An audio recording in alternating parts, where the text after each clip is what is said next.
할렐루야. 주 예수님 은혜 안에서 평안하셨습니까? 이 시간에는요, 구약성경 레위기 48강째인데요. 먼저 본문의 말씀을 보시겠습니다. 본문의 말씀은 구약성경 레위기 7장 22절에서 27절입니다. 여호와께서 모세에게 말씀하여 이르시되 이스라엘 자손에게 말하여 이르라. 너희는 소나 양이나 염소의 기름을 먹지 말 것이요 스스로 죽은 것의 기름이나 짐승에게 찢긴 것의 기름은 다른 데는 쓰려니와 결단코 먹지는 말지니라.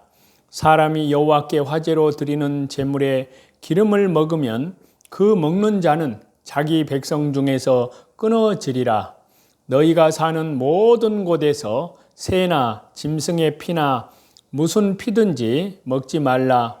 무슨 피든지 먹는 사람이 있으면 그 사람은 다 자기 백성 중에서 끊어지리라.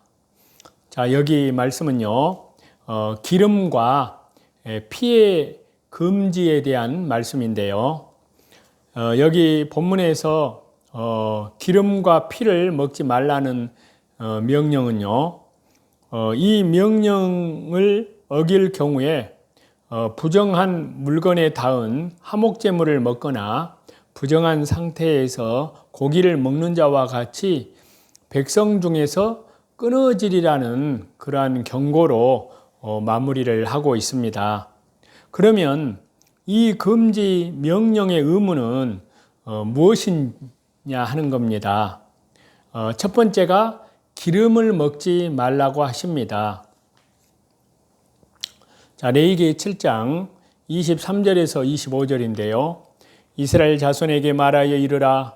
너희는 소나 양이나 염소의 기름을 먹지 말 것이요 스스로 죽은 것의 기름이나 짐승에게 찢긴 것의 기름은 다른 데는 쓰려니와 결단코 먹지는 말지니라. 사람이 여호와께 화제로 드리는 제물에 기름을 먹으면 그 먹는 자는 자기 백성 중에서 끊어지리라. 자, 이 말씀은 구약적인 관점에서는요, 화목제를 드릴 때 기름을 먹지 말아야 할 것을 명령하고 있습니다.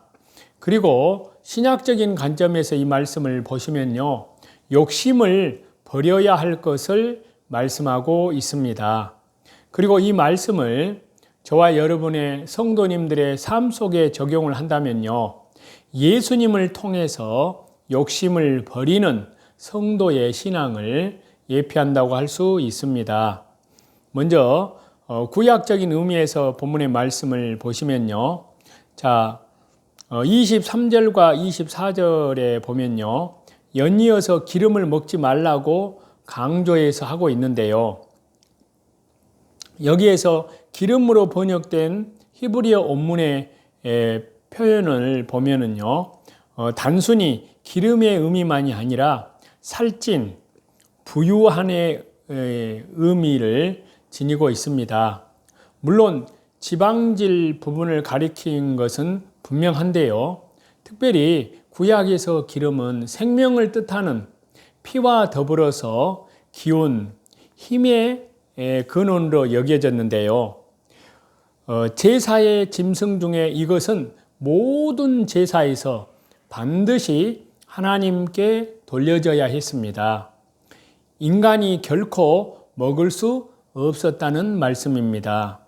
이 같은 명령이 주어진 것은요, 아주 분명한데요. 기름은 힘의 근원을 상징하는 것인 만큼 모든 힘의 근원, 나아가서 생명의 주권은 오직 창조주 하나님께만, 우리 주 예수님께만, 우리 주 성령 하나님께만 있음을 고백하는 의미를 지닌다고 할 수 있습니다. 또 다른 한편으로는요, 예배자는 가장 귀한 부분, 가장 중심이 되는 부분을 창조주 하나님께 온전히 바쳐서 드려야 한다는 사실을 저와 여러분에게 깨우쳐주고 있습니다. 이제 신약적인 의미에서 본문의 말씀을 보면요, 이와 연결되는 말씀을 두 군데 찾겠습니다. 먼저 누가복음 12장 15절인데요. 그들에게 이르시되 삼가 모든 탐심을 물리치라. 사람의 생명이 그 소유에 넉넉한 데 있지 아니하니라 하시고, 또 야고보서 1장 15절에 보시면요. 욕심이 잉태한 즉 죄를 낳고 죄가 장성한 즉 사망을 낳느니라. 신약적으로 기름을 태운다는 것은요, 정욕과 탐심을 물리치고 불사르는 것을 뜻합니다. 이를 결코 먹지 말라 한 것은요, 정욕과 탐심을 철저히 버리는 것을 뜻한다고 할 수 있는데요. 이와 관련해서 구약시대 때 정욕과 탐심을 고집하다가 멸망을 당한 사람의 모습을 저와 여러분은 깊이 생각해 볼 필요가 있다고 믿습니다.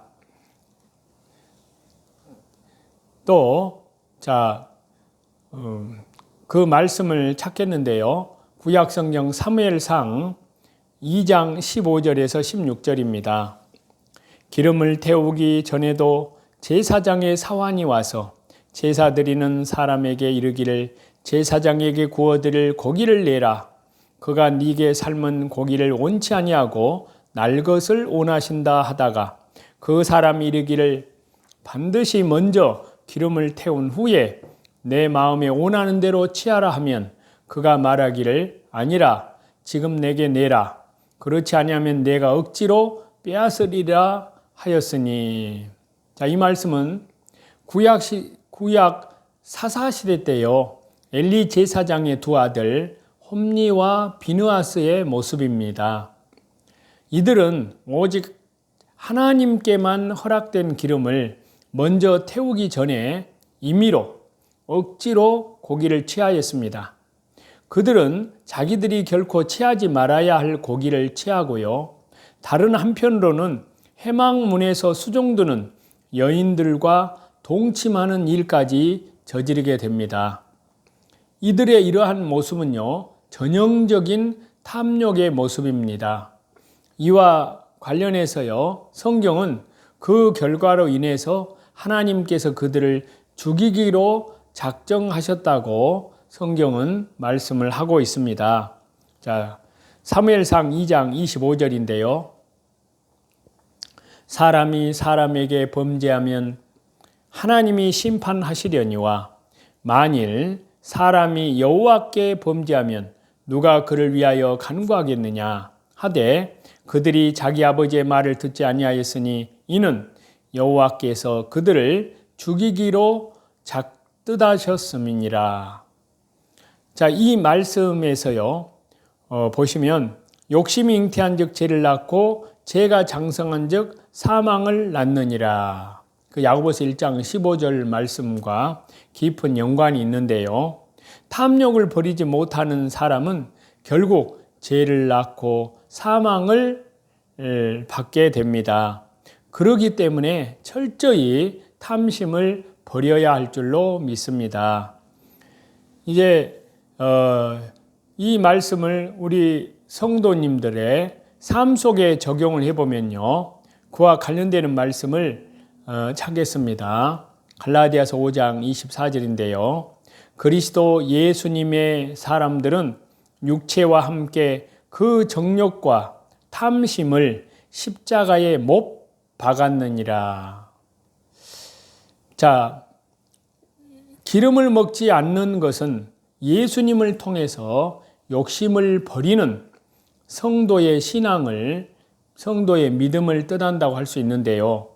여기 갈라디아서 5장의 이 말씀은요,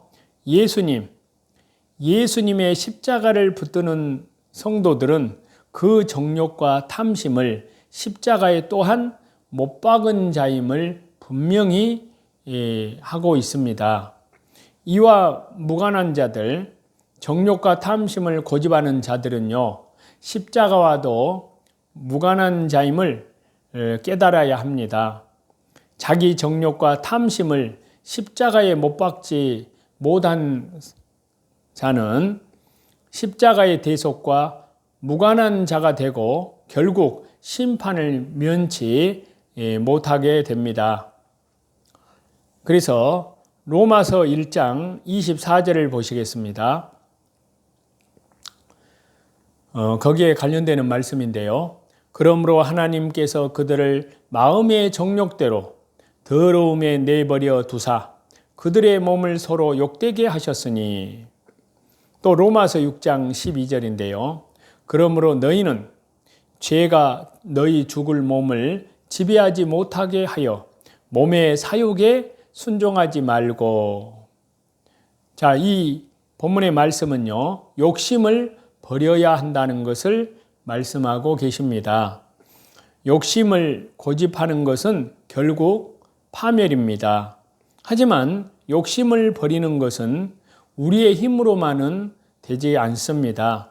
오직 주 예수님의 능력, 성령님의 능력을 의지함으로서만 가능합니다. 십자가를 붙들어야만 하는데요. 십자가에만 정욕과 욕심을 못 박을 수가 있습니다. 오직 예수님을 의지함으로만 우리의 탐욕의 문제를 해결하게 된다는 그러한 말씀입니다. 이제 요한계시록에 보면은 요한계시록 3장 14절에서 22절 말씀을 보시면 라오디게아 교회에 보내는 말씀인데요. 주 예수님께서는 라오디게아 교회를 향하여서 차든지 뜨겁든지 하라고 하시면서 그렇지 않으면 뱉어내겠다고 하십니다. 이 라오디게아 교회, 그들은 부요함을 자랑하지만요, 실상은 영적으로 가난한 자들이라고 하시며 영적인 성숙을 촉구하시고 계십니다. 또한 누구든지 주의 음성을 듣고 마음의 문을 열면 주 예수님과 교제하게 될 것이라고, 또 이기는 자는 주 예수님의 보좌에 함께 앉을 수 있다고 하십니다. 성공이 함정이 될 수 있음을 우리는 기억해야 합니다. 라오디게아는 은행업과 그 당시에 무역업, 안약이 발달한 도시였고요. 모직 의류를 만드는 것으로도 유명해서 재정적으로도 풍요로운 도시였습니다. 라오디게아 교회는 그러한 자신의 풍요를 자랑하였지만요, 영적으로는 가난했습니다. 하나님을 의지하기보다는 자신의 물질을 의지하였기 때문에요, 주 예수님께, 성령님께 책망을 들었습니다. 믿음의 사람은 성공했을 때 교만하지 않고 또 항상 늘 날마다 주님의 은혜에 대한 감격이 있는 사람입니다.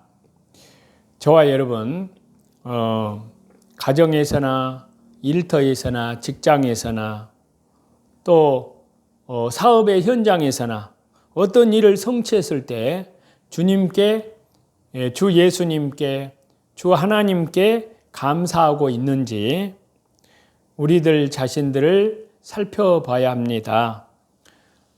그리고 뿐만 아니라 우리들의 성취 뒤에는 창조주 하나님의 도우심과 주 예수님의 은혜와 성령님의 인도하심이 있음을 항상 기억해야 될 줄로 믿습니다.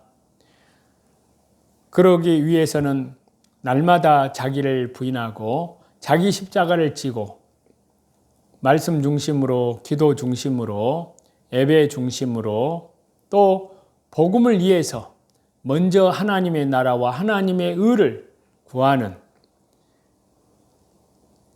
우리 주 예수 그리스도의 신실한 믿음의 백성들로, 그리스도의 순결한 신부들로 우리 주님 재림하실 때 우리의 온 영과 혼과 몸까지도 흠도 없고 점도 없는 순결한 그리스도의 신부들로 성령님께서 보존시키고 계시는데요.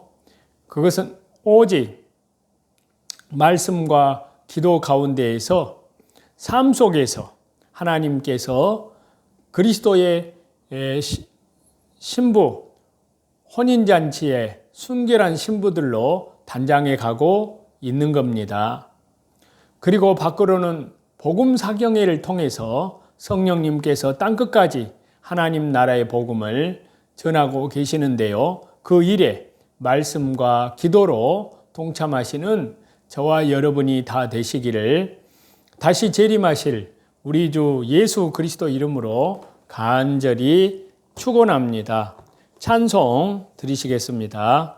569장입니다. 찬송가 569장이요.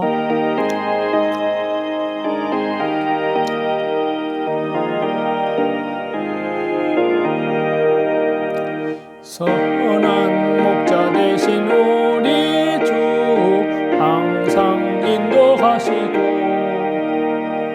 푸른 풀밭 좋은 곳에서 우리 먹여주소서. 선한 목자 구세주여 항상 인도하소서. 선한 목자 구세주여 항상 인도하소서. 양의 문이 되신 예수님 우리 영접하시고 길을 잃은 양의 무리를 항상 인도하소서. 선한 목자 구세주여 기도 들어주소서. 선한 목자 구세주여 기도 들어주소서. 흠이 많고 약한 무리를 용납하여 주시고 주의 넓고 크신 은혜로 자유 얻게 하셨네. 선한 목자 구세주여 지금 나아갑니다. 선한 목자 구세주여 지금 나아갑니다. 일찍 주님 뜻을 따라서 살아가게 하시고 주님 크신 사랑 베푸사 따라가게 하소서. 선한 목자 구세주여 항상 인도하소서. 선한 목자 구세주여 항상 인도하소서.